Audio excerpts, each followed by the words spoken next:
This is the Onion News Network. Not watching is an act of defiance. Our news radar is picking up stories from all over the country right now. Let's take a look at a few of them. A workplace shooting at a Cleveland technology firm has saved company heads the discomfort of laying off 22 people. Jude Law has shocked the world today by coming out as a terrible actor. And President Obama has announced plans to just coast through the rest of his term. Safety's off. You're entering the fact zone.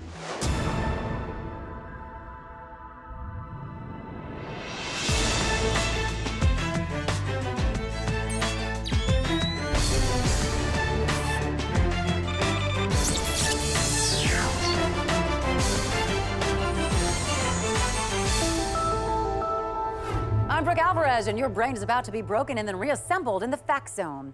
Of course, our top story tonight is the continuing massive instability on Wall Street. Investors are reeling after the Dow dropped 1,000 points today, following a shocking report from the Associated Press that humans are fallible, imperfect creatures, quote, frail and prone to error. Stocks plunged across the board as jittery investors rushed to withdraw their funds from all flawed mortal enterprise. Onion News Network financial reporter Sam Campus joins us now from the money room. Sam, how bad is it out there? It's bad, Brooke. Even blue chippers like aerospace and oil stocks took major hits right out of the gate this morning when traders realized they're no more than the flimsy machinations of a faltering species floating in an infinite sea of uncertainty. And things only got worse as the day wore on. That's right. The true panic set in when Federal Reserve spokesman Arthur Levin told reporters the Fed would be incapable of intervening in the crisis because it, too, is controlled by the trembling hand of man. I don't know. I don't know anything, all right?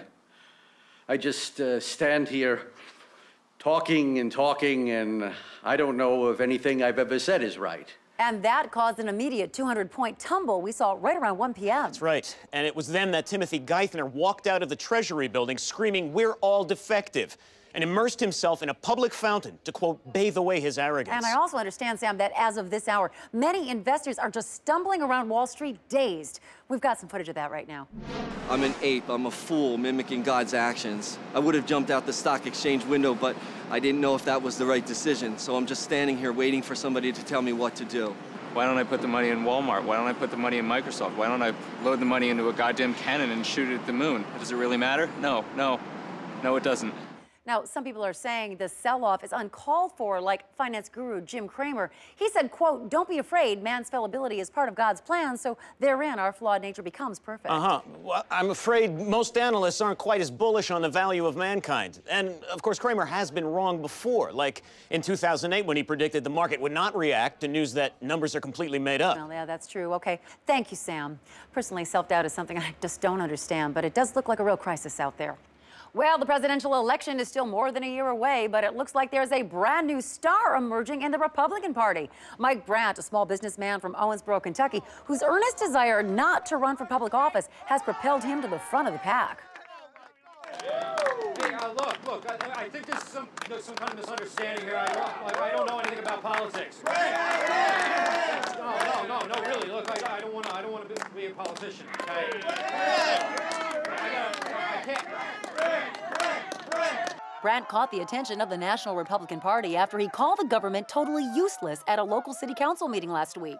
Conservatives across the country have praised Brandt's straight talk and lack of interest in government as key qualifications for high office. A post on the blog hotair.com praised Brandt, saying, quote, "Anybody who wants to be in politics is obviously already hopelessly corrupt. We need leaders like Brandt who fight tooth and nail to avoid becoming leaders." Brandt's anti-Washington stance has gotten Republicans so excited that hundreds of volunteers are showing up at Brandt's home, ready to campaign for him and unwilling to leave. Don't touch me, okay? I just want to get my paper. Very charismatic. I can imagine voting for that guy if I believed in voting. Something I do believe in, though, is the fact that Tucker Hope is currently over at the recon wall with today's Daily Briefing. Thank you very much, Brooke. That actually means a lot to me coming from you. Let's start off in Washington, D.C., where President Obama has warned the American people today not to embarrass him when his European friends come to visit this weekend. Slated to host French President Nicolas Sarkozy and his wife Carla Bruni beginning Friday, the president implored Americans to please just let him do the talking and not act like a bunch of classless idiots. The president requests that you don't talk to the French about how you went to Paris when you were in college because they won't care. And don't try to talk to them about wine, because the French know so much more about wine than you will ever know, okay? The president is also urging all movie theaters in the United States to play only independent art films to make it look like that's something we're into. And a bombshell New York Times article this morning reported that Osama bin Laden may currently be hiding near the set of the hit Pakistani TV show Bin Laden Live. U.S. intelligence obtained a copy of the press release from the Pakistan Television Corporation describing the show as, quote, Pakistan's most watched daytime program with Quranic readings and the hit fatwa of the day from everyone's favorite militant Islamist. The memo contains a vast amount of evidence about bin Laden's whereabouts, including TV listings, billboards, and magazine interviews, which seem to indicate he may be hiding out on the set where the program is filmed before a live studio audience every day at noon. And back to Washington, D.C. right now, where Deputy FDA Commissioner Steve Hoyer announced today that the U.S. was, quote, on its own, and that the FDA was not going to hold its hand like a goddamn child anymore. Take a look at this video here. I don't give a rat's ass. Cram ding-dongs down your face. Eat them 5 at a time. Eat out of the f***ing garbage can, okay? Stand in front of the microwave with the door open running. Here, eat all that f***ing fake orange shit. Go ahead. All the fake f***ing trash that you guys shove in your f***ing pie holes. Eat that shit. Go get cancer. According to aides, Hoyer will be taking some time off to live on a small organic farm in Peru. Brooke? Thanks, Tucker. I can empathize with Commissioner Hoyer. It's not always easy trying to talk sense into millions of people. Well, tensions with North Korea continued to mount today after the rogue nation destroyed the entire continent of Asia in a move analysts say could affect the diplomatic climate in the region. According to the Pentagon, the impact of detonating nuclear weapons across the continent on the already strained relations between North Korea and the rest of Asia remains to be seen. We strongly condemn North Korea's decision to murder 4 billion innocent people. The president has stated that he is personally disappointed and will bring this issue up with the surviving members of the G8 at their next conference. Expunging 95% of life from the Asian continent is a clear rejection of the six-party talks that Secretary of State Hillary Clinton recently proposed. Chinese President Hu Jintao has yet to speak out about the attack, continuing a long pattern of his nation's inaction toward North Korean saber-rattling. Further complicating things are North Korea's ambiguous statements to the Western media. 우리 조선인민공화국은 아시아를 무너뜨렸습니다. We have now destroyed Asia. 이제 이번 목요일은 유럽을 그리고 Europe is next, with missiles to be launched this coming Thursday, then North and South America in April. It's been reported that North Korea still possesses dozens more nuclear warheads, something that will certainly come up when the UN Security Council meets next month. Well, cleanup crews are continuing their efforts today to contain the massive high fructose corn syrup spill, now covering an estimated 200 square miles. Stanley Brown, the CEO of the Golden Maid Corn Syrup Company, responsible for the spill, has found himself at the center of a firestorm of criticism recently. Mr. Brown joins us here now in the Fact Zone. Hello. Mr. Brown, your company continues to claim that this massive high fructose corn syrup spill is really not as bad as the media is saying. Is that right? That's right. The fact is, corn syrup is natural. It comes from corn. It's nutritionally the same as sugar. So I do think people are really overreacting. Okay, but Mr. Brown, this corn syrup is actually killing plants and wildlife. 30 people have drowned in it so far. Now, hold on. Those are some pretty wild claims. This is what we know. High fructose corn syrup is just fine in moderation. Now, if people eat more than the recommended daily allowance, either because they're trapped beneath the wave of it or because they love the sweet taste, that's their decision. Okay, so you're saying that your company's not responsible for the drownings. Look, there hasn't been one study done on the effects of being completely submerged in high fructose corn syrup. So at this time, we can't say for sure what killed those people. So you're still maintaining you're being victimized by the media? Well, we are. Just last week, papers were running attack stories with photos of me spending time with my family. Spending time with your family. Well, Mr. Brown, you were riding a wave runner right through the flood during rescue efforts. I guess I just don't see what all the fuss is about. Corn syrup is a delicious, all-natural source of nutrition. Being immersed in it sounds like heaven to me. All right. Thank you for your time, Mr. Brown. Thank you. Well, we need to take a break now, so it's a good time to email us and tell us what you think about James Spader's new social networking site where you can become friends with James Spader. We'll be back in just a moment. I suggest you use the break to get a hold of yourself and figure out what you're doing with your life.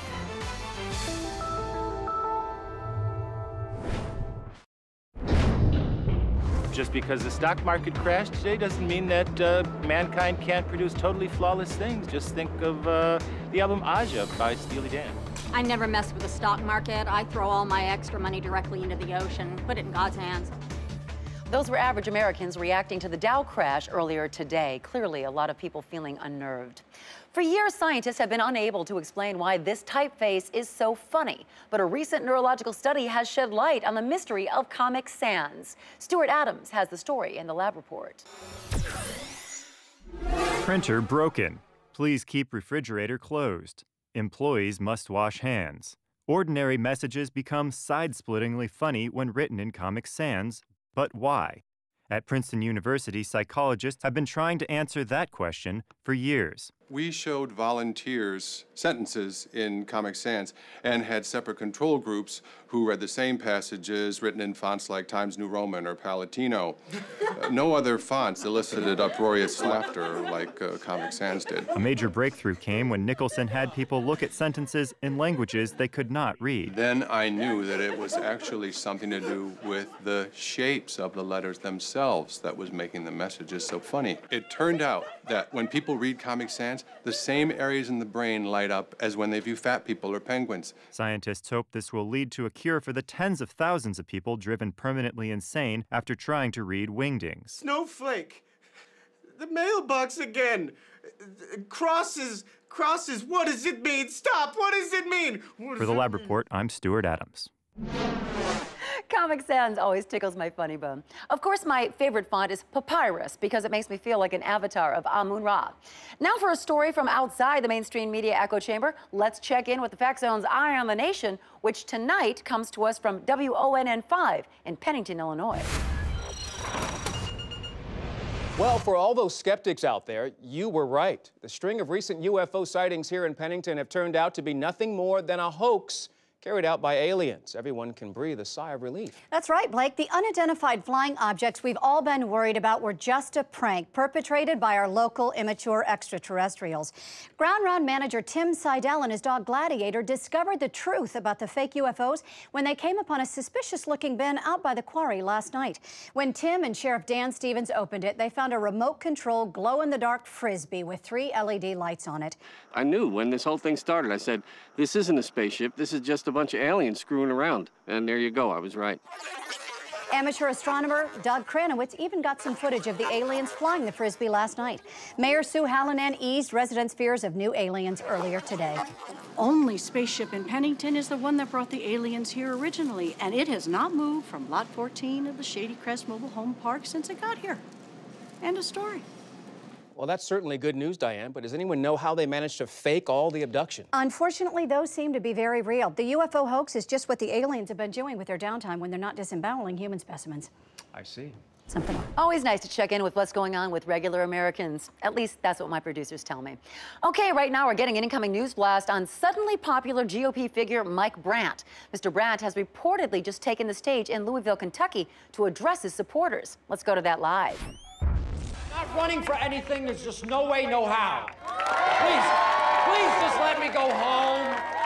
You don't want someone like me representing you. I don't even read the newspaper, okay? I don't know what's going on in the world. I don't know how to do math.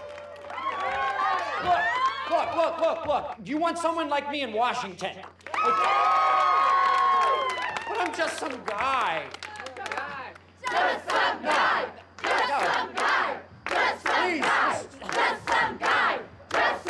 Tomorrow, Brandt hits the road for his 40-city No, I'm Not Going, so I'm not going to give it a name-speaking tour.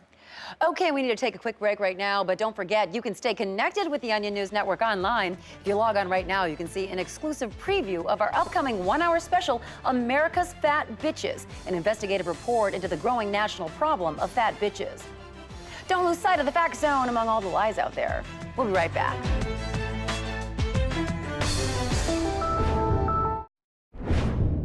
Your handsome face is back in the Fact Zone. With the national debt hitting historic levels today, Congress is debating a controversial new bill which could save billions in federal spending each year by cutting 12 states from the union. Political analysts have been weighing in on the issue all day here on the Onion News Network. But what do regular folks think about the bill? Well, to find out, let's check in with the average Americans we keep on hand here in the Fact Zone. Hello again, guys. Now, you're not experts. You're just regular Americans that we've brought in off the street. What are your reactions to the state cutting proposal? Roger? Water. My grandkids don't know where I am. Okay, the proponents of the bill are saying that it's a great way to rid America of some of the dead weight states, like Rhode Island, Montana, North Dakota. Do you agree? Yes, I agree. I agree with it. Pamela? Sure, I agree. Whatever you want. Roger? Can we please go home? Okay, Roger, the people in Washington don't care what I think. They care what you, the real voters, think. So this is your chance to tell them what you think about this bill. Do you agree with it or not? Sure, I agree with it. Me too. Roger, that is not an answer. Come on, man, just answer her. Fine, I agree with the plan. Uh-oh, see, now the censors are indicating that you're lying, Roger, and that's not allowed. We need real answers from real Americans here. Come on, man, just answer. You're making it worse for everyone, Roger. I don't like it. There you go. Okay, so basically 2 out of 3 regular Americans are for the state cutting proposal. Great. Now, guys, this is a very important story, obviously, but we also recognize that there are other issues that are important to you right now. What are some of those, Lewis? I guess the economy, jobs. Okay, good. Economy and jobs are important to Lewis. Roger?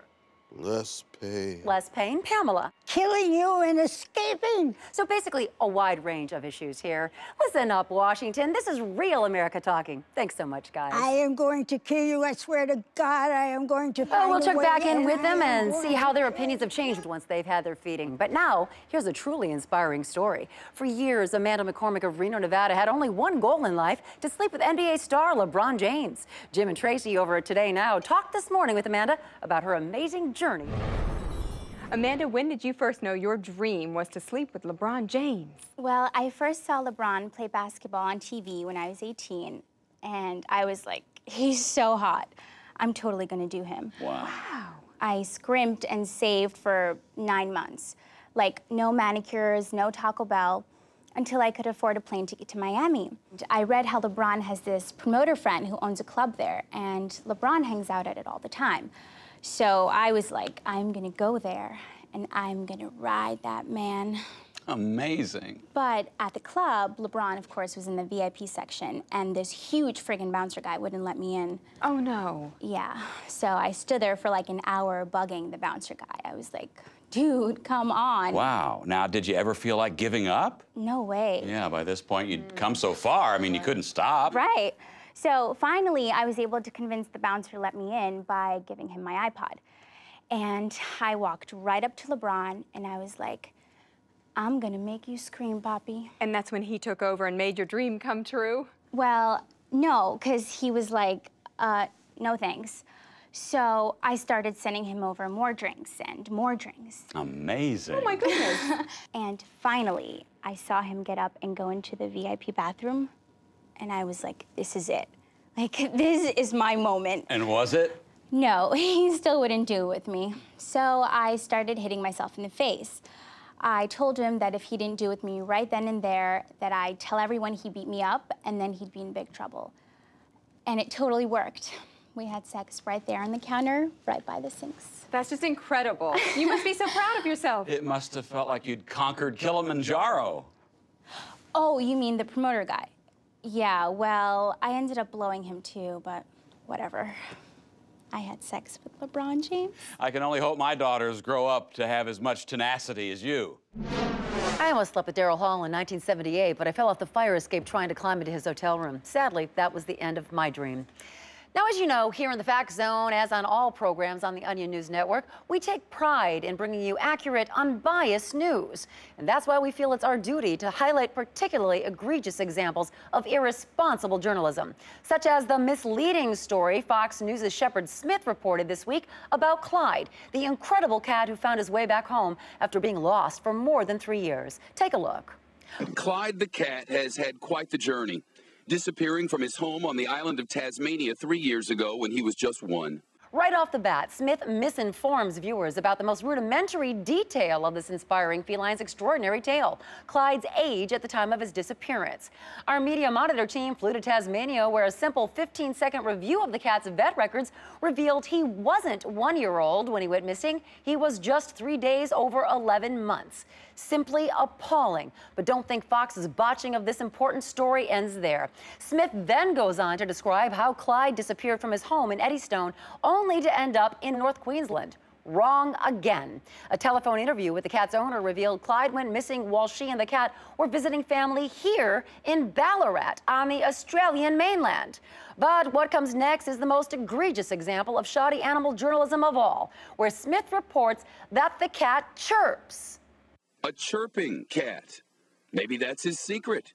We computer analyzed Clyde's vocalizations and found that each one was a simple short staccato meow, no different than those produced by any other cat except for their length.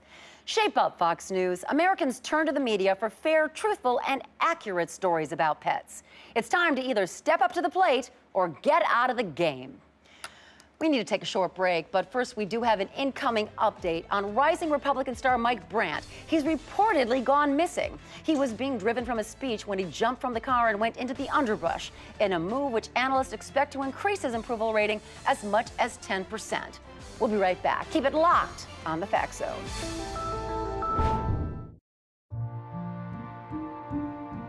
Are you sick of people thinking they can tell you what's good for your family? As all-natural corn syrup floods the Midwest, you're probably hearing a lot of lecturing about it being bad for you and that your children could float away in it. But they don't have all the facts. Go to www.therealtruthaboutcornsyrupfloods.com to get the whole story about sweet, all-natural, high-fructose corn syrup.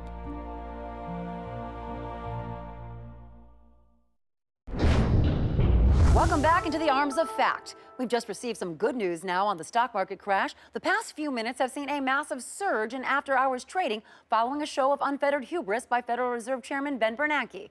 Mr. Bernanke released this statement just moments ago. Mankind is all-powerful. We cannot be stopped. Witnesses report the Fed chief then pumped his fist in the air and thrust his hips back and forth. The market is expected to show huge gains at the opening bell tomorrow. Okay, that's all the time we have in the Fact Zone, but over on the Crest-Beckler stance, Jode Crest-Beckler has a very special guest right now, rising GOP star Mike Brandt. Well, that's right, Miss Madam. Friends old Jode come up on him, crawling through some blackberry bushes down there in Louisiana, and they roped him up with some sisal twine so we can chaw spell. Wonderful. Your bindings ain't too tight, Listen, please just bring my family back home safely, okay? Look, Sarah, Milo, Alice, I will find you, okay? Please, just let my family go. Stop prepping them for interviews. Please. This young buck's gonna be president of America or king of what's left. I'll shoot my pecker off, and that's on my predication list. All right, Jode, I'm sure it'll be a fascinating conversation. Well, that's all the time we have here in the Fact Zone, but that doesn't mean you've got free reign to watch whatever you want. You still belong to us. Good night.